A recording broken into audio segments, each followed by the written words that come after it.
Yes, and welcome to my third episode in the Christmas calendar series for 2023. It's only logical, and this time we are going to handle the simplest circuit of them all, the inverter.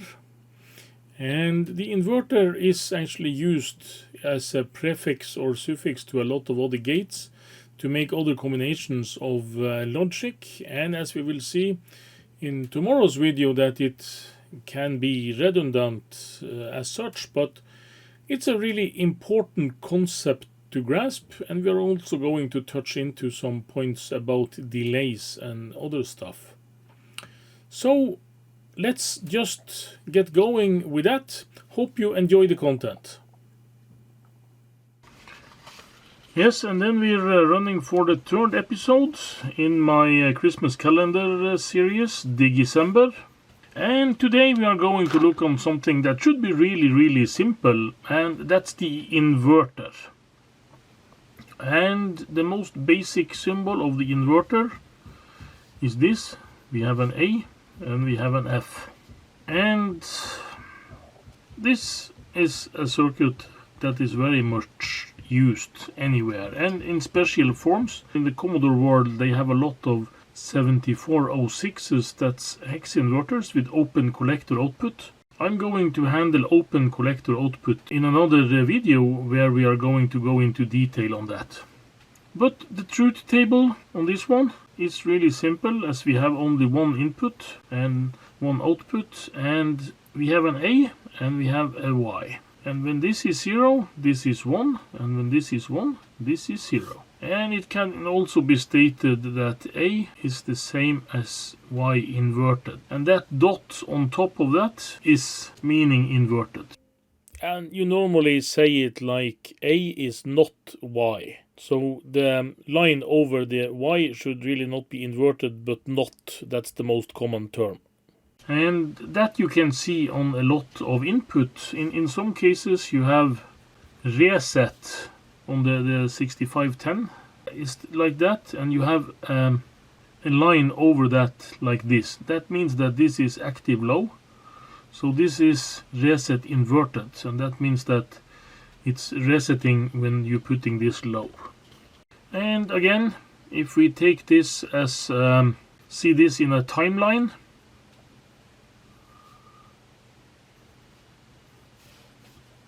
and this signal here should really be just the opposite of this signal here, like so.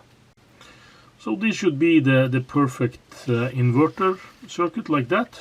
And we also have the DIN symbols, and here it's actually a bit confusing.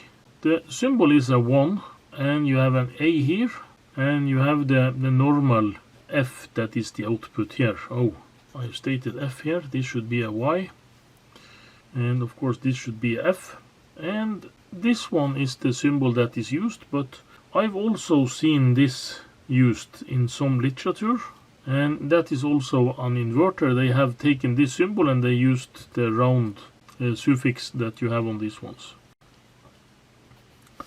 So this is also like this, A inverted, like so. And this leaves us into some other territory for the same circuit, and that is the buffer.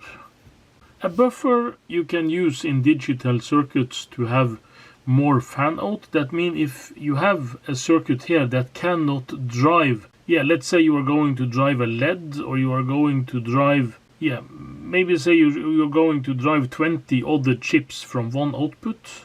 That is not possible, so then you need a buffer. And sometimes you need buffers to isolate, you need them to change levels, and you need them to make the bus 3-state so it's not affecting anything else. But in its most simplest form, the buffer is just stated like so. And with an A and a Y, it will always be A like Y. And you have the same here on the DIN symbol. The buffer is just a 1 and A without anything out there, and A and F on this, I like A. So that's the buffer. And what I have done numerous times is that I'm making buffers from inverters, and one way that this is handled in many cases, instead of putting out another chip on your construction, you're just using 2 inverters in a row. So that's where we have we have A inverted, and there you have A, like Y. I was able to do this right when I was thinking it, but you have to stop me when you see I'm doing this kind of nonsense. Of course this is inverted again, otherwise it would not be A like Y. That should be the buffer. And you can of course also make all kind of silly abbreviations of this. Put it like so, and then you have A inverted, A, and A inverted like Y, and that's a normal inverter, and so on. But what you are doing here is that you are adding delay.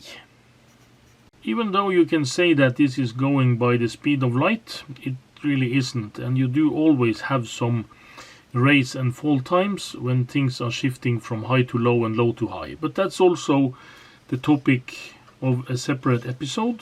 The Hex inverter, like this, is called the 7404, and hex is used in hexadecimal, and hexadecimal really means a 16 number system with 16 digits, but hex is really meaning 6, and the hexadecimal is because you are using 10 plus 6 digits to add to this system. But hex like this, so this is a hex inverter, and that means that you have 6 inverters in here.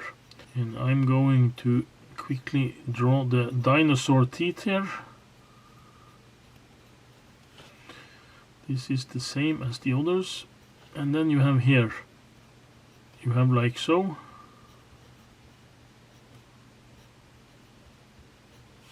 Yeah, it's like so. And that means that you also have the other case like we discussed earlier.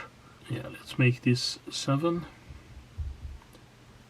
And you have 1A, 1Y, 2A, 2Y, 3A, 3Y, G and D, VCC, 6A, 6Y, 5A, 5Y, 4A, and 4Y.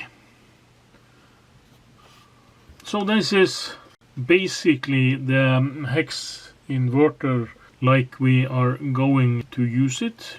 And the hex inverter and the symbol can also be in combination with other logic. And in some courses the inverter is not taught as the separate subject. It's taught like something that's happening with the NAND gate, and the NAND gate is what we are going to cover next to be able to make some more interesting circuits. And there is also one other effect that I would like to point out. You have the delay here, and you have also that this is an ideal shape. When you are putting something like this in, you are getting this exact signal out. That's of course not the truth, because you do have some time for this to happen. So when a signal is going low, it's always going a bit like so. And a signal when it's going high, it's going a bit like so. So it takes some time, and this time here is a delay for either raise time or fall time, propagation delay, and so on. And also you can see on this one here, if the signal is on A is going like so, and this is A and this is Y, and that means on the timeline the A signal is a bit in front of the Y signal. And this delay here, this switching delay that occurs here, is something we also have to take into account when we do circuits and constructions. And this is what will happen if you count a lot of gates. This can actually be used as a delay circuit.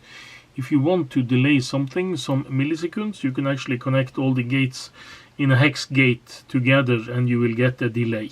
That is actually used as the function in the Leningrad Spectrum clone that I did some years back.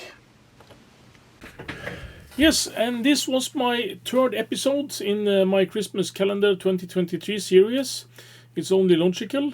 This time we did handle the inverter, the buffer. We also talked about some of the delays that might occur in a circuit. And now we are ready to go into more complex circuits and maybe do some combinations of logic in the episodes that is coming further along. But not every episode is going to tackle just a single logic function. We are going to do some other stuff also in between. So, thanks for watching. Hope you liked the contents. See you again tomorrow, I hope.